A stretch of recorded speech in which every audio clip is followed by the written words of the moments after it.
What is up, y'all? Anunnaki Child here. Hey, wasn't expecting to do this video today, but figured what the hell. I was gonna say the sun's shining, God's blessings around us, but sun ain't shining. It's been raining for like 3-4 days straight. Anyways, first of all, I want to say thank you guys. Dude, I did a cooking my first turducken video last night. And it's a turkey with its innards stuffed with a duck and sausage. Anyway, I cooked it, reviewed it, and dude, it got like 1,600 views overnight. Like, that's crazy. So thank you guys, whoever contributed or watched that. 1,600 views and like 9 likes. I mean, come on, y'all. I don't know if that's a YouTube cock blocking thing, or if I don't know, or if no one actually liked the video. But anyway, thanks for watching either way. Anyway, so I wasn't expecting to make this video, but I'm going to start putting some of my crazy wild stories growing up. And there's a lot of them about my dad, rest in peace. Like, it's kind of hard to get going with my stories without at least telling a little bit of origin. We're direct descendants of Jesse James, the great American outlaw, straight up. Like, we're like top tier on the family tree. We attended the James gang reunion every year down there in Broken Bow, Oklahoma at Beaver's Bend, until I guess they just couldn't really afford it anymore. Tried to keep it going as long as we could. We always donated our fair share, more than, but unfortunately a lot of those folks down there don't have a lot of money. There's you can either cook meth or you're in the logging industry, and that's it. But anyway, descendants of Jesse James. So my dad was kind of the outcast of his family. Dad was a great friend, but not a good father, if that makes any sense at all. But he was a good time up until the end. Great, funny as hell, tough as nails, and just a good dude. Him and my mom went through a lot, put us through a lot, but he ended up being a great grandfather. Just like, I'd say he was a much better grandfather than he was a dad, but that's water under the bridge. So I'll tell a couple stories. We'll call this one the we'll call this one the beatdown and the bike chase, right? So we'll start with the beatdown. I might even go back further in the origins later, but this was on my mind. So I was like 12 or 13 years old. My dad was a mechanic and body man up at this place called Dent Depot. Well, fucking, shit went down. Dad was always out partying all night. Wouldn't come home till 3 in the morning, which was cool for me, middle school and smoking weed, and like, didn't have to worry about folks coming home. My mom and dad were separated at the time, going through divorce or whatever. But, anyways, I knew he was doping around, dope. If I ever mention dope, I really mean like crank, meth, crystal meth, ice.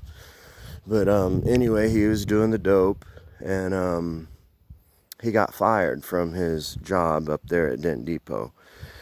And he was real temperamental and shit. Well, one day, I don't know what it was. I guess he had already got into it, but he wasn't allowed on the premises anymore.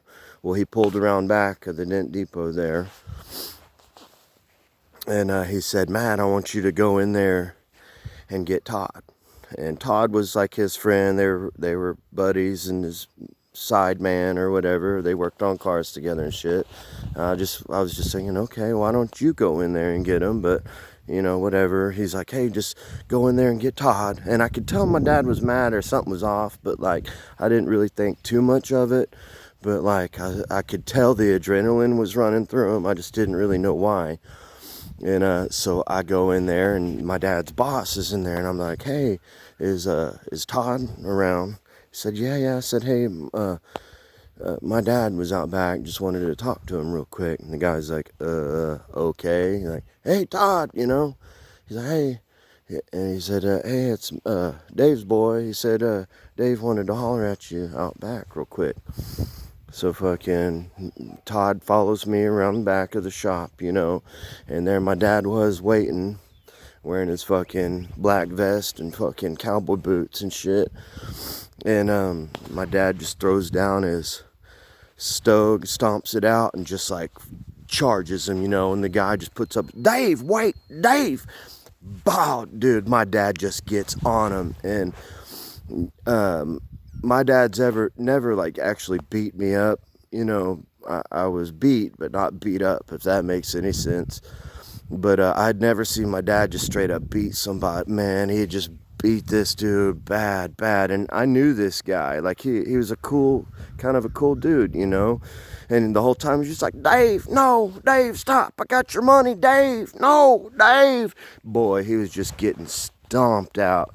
And, man, to be honest, 13 years old, never seen my dad act quite like that before, dude. I was like shit crying, you know. I was like, fucking, damn, man, what the fuck?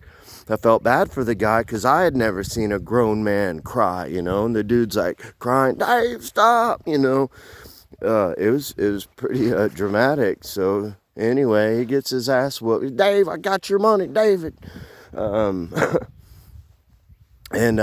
so anyway, Dad, we load up, and he's like, I'm sorry, had to put you through that, boy, blah, blah, blah. He owed me money and this and that, which I think it was more about just something that had happened at work. Like, I think maybe this dude had ratted him out or fucking didn't take up for him or something, because when we get home, there was $40 in the mailbox. So like, and we just lived a couple blocks away. I don't even know how that dude got the shit there that quick. But by the time we got home, just a few blocks away, fucking $40 was in the mailbox. And I was just like, damn, thinking there had to have been more about it than just $40. So anyway, that was the beatdown. Now let's go with the bike chase or whatever. So my 13th birthday, we're in this old 69 Falcon, maybe a 70 model, but it was anyway, is the smoother wide body, like round look, not the square look on them, but on the Falcon.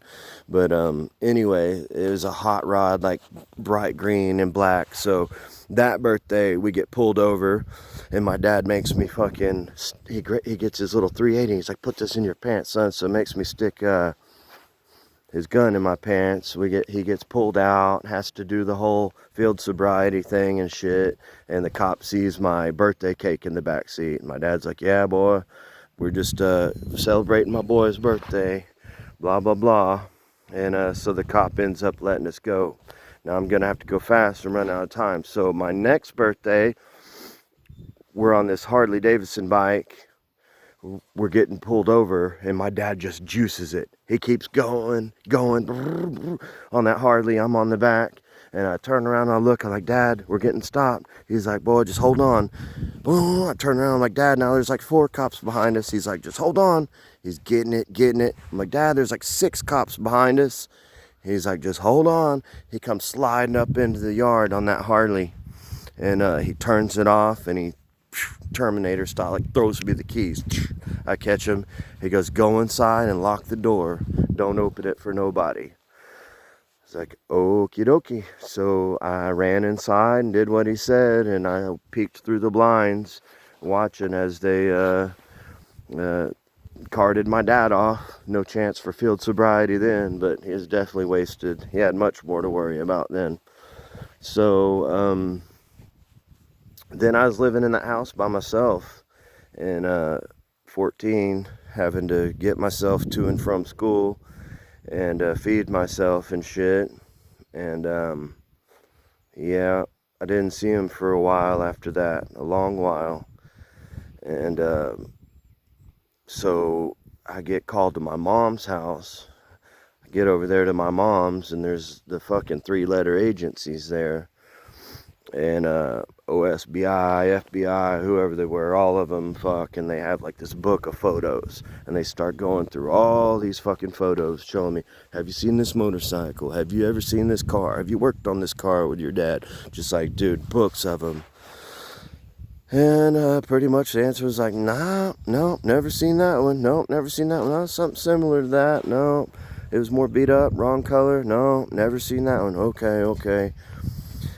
Played it off, but Dad paid the price anyway. He ended up going in for a bit, and anyway, that was it. He ends up getting out a little later.